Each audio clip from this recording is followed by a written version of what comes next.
For me, they're the pick of the bunch in the max cushion shoes that are currently out on the market.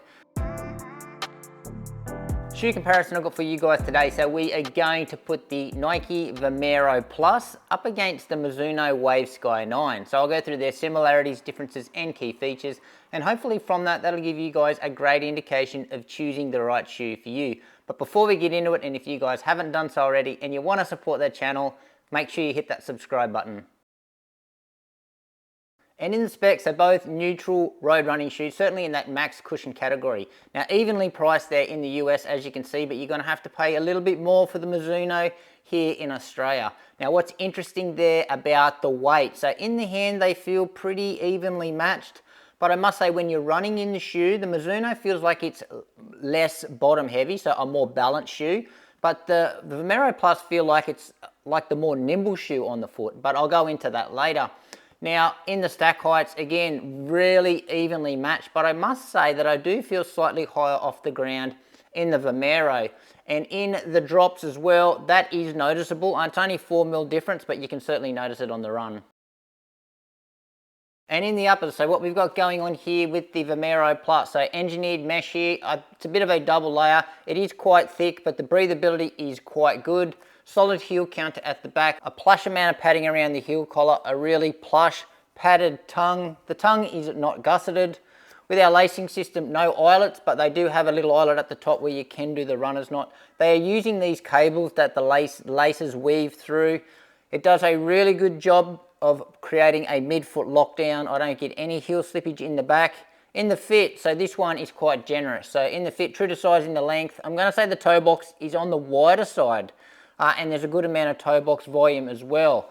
So what we get here with the Wave Sky 9 though, so they use the smooth stretch woven, their material is, but it feels quite rigid. It's certainly not as breathable as what you're going to get in the Vomero. Solid heel counter in the back, just like the Vomero. We get a little Achilles flare here, which the Vomero doesn't have. Slightly less padding around the heel collar, so probably a medium amount of padding and certainly a medium amount of padding on the tongue. We do get a gusseted tongue here, which is a good thing. Also, our tongue has got some mesh on it, so it doesn't feel as hot and you don't feel as sort of like pillowed in this one when in comparison to the other shoe. Standard lacing system, just reinforced eyelets down either side. Really good lockdown here through the midfoot. Again, no heel slippage in the back, but the big difference here will be the fit. So these two shoes are the same size in the length, but in the width department, the Mizuno is noticeably more narrow and a little bit less volume in the toe box. This shoe does come in a wide size. Well, it certainly does in Australia. I hope it is in other parts of the world, but I anticipate that the 2E version of this, so the wide version of this, will be about the same size as the normal version in the Vomero Plus. And with our outsole, so two pretty different designs going on the bottom here. So we get a bit more of an aggressive tread pattern on the bottom of the Vomero. So they are using their waffle lugs that they use pretty much in all their models. Pretty much full rubber coverage on the bottom of the shoe. Performance-wise, it's really good. So the grip goes well in all conditions. Not too bad on a dirt road as well. Durability-wise as well, this will show signs of wear like where these lugs are initially for the first few runs, but then they grind down and then this shoe actually just sort of settles to your running pattern, and then these lugs actually hold up for quite a long time. Now with the Mizuno here, so they're using their X10 of blown rubber. So they've got really thick segments here of that blown rubber. It's not all tied together like it is in the Vomero, but I quite like how they've got it segmented off here. Again, it's not a very aggressive tread pattern, so it's not going to perform as good on a dirt road. But I must say that I do like the idea that this outsole is just splayed out, just lets the midsole breathe a little bit. Now, in terms of grip, if we're not talking about a dirt road, in dry conditions, obviously it's good, but in the wet, it's not quite as good as the Vomero. But I will say in the durability department, this thing, again, it'll show initial signs of wear, but once it's ground down, this really big thick covering of this X10 rubber, it really holds up quite well. And in the midsole, so what we get here in the Vomero Plus, just a really simple design, one big slab of Zoom X. However, Because it's called Zoom X, it's not the same formulation that what you're going to get in your race day shoes like the Alpha Fly or the Vaporfly. It's been tuned for daily use. So it's not going to be as bouncy and as soft and as explosive as that other foam.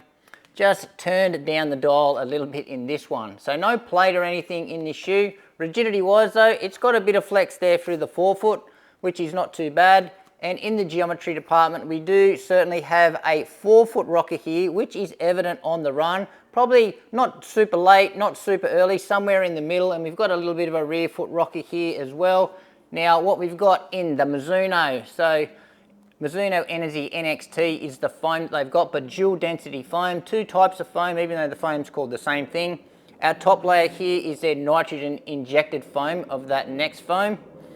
And then the bottom layer, they have got their EVA version of that NXT foam. And I believe that bottom layer is very similar to what they've got in the original version of the Mizuno Neo Vista. Now this shoe doesn't have a plate in it, but they create the stability in this shoe, or the stiffness in this shoe, by the way that the wave is created in the foam. So rigidity wise, this is a stiffer shoe, certainly remarkably more stiffer than the Vomero Plus. And in the geometry department, it's got a really similar rocker shape to the Vomero. So again, not super early, not super late, somewhere in the middle. And again, it's just, I think it's tuned just right. And in the ride, well, there are a few little similarities, and that is the level of protection that you get from the road. So both have no road feel whatsoever. Their midsole foams are quite dense and quite gutsy when in comparison to other midsole foams on the market. But how are they different? Well, in terms of softness and squish, I do get more softness and squish out of the Vomero, but only up to a certain point. So what do I mean by that? So as I'm landing in the shoe, the initial part of the landing, so you can sink really into the Zoom X, but then it feels like it gets really solid through the middle. So it feels like it's got this really solid core, so the foam won't compress anywhere past a point, and that's when you really feel the guts of the shoe. And then it'll stay that way as you roll through your foot stroke, and as you come off, you get a bit more of a energetic type pop out of the shoe. Where the difference here in the Sky 9 is when you come through and you're landing in this shoe, you don't go, the sink is not as soft and as squishy initially, but you don't get that hard spot in the shoe. So the sink is pretty consistent all the way through as you roll through the foot strike. And again, it's that same amount of pop when you come out. So you got a nice little aftertaste, or a nice little responsive type nitro bounce and pop out of this shoe, where it's a little bit more loose, a little bit more, I guess, like residual, a bit more messy, this bounce, when in comparison to this one. Obviously that results in the Mizuno Wave Sky 9 feeling like the smoother shoe. It's the cleaner ride, and I do feel a little bit more efficient in this shoe. But with the ride here, it's got the more poppy ride, the little bit more of exciting type bounce. I feel more agile in the shoe. I feel like this shoe can sort of handle the pace if you want to pick it up a little bit.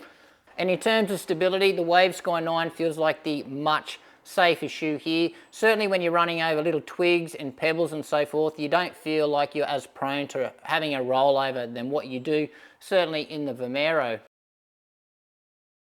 And best shoes, so for me they are both suited to the exact types of runs, and I both think they're pretty much equally matched on all fronts there. So both great for your easy days, your recovery days, your daily miles, use them as your daily trainers, and also I'll give them the tick in the box for those long runs as well. And just wrapping up the review here, so for me it's a bit of a flip of the coin. You can't really go wrong with either of these two shoes. For me, they're the pick of the bunch in the max cushion shoes that are currently out on the market.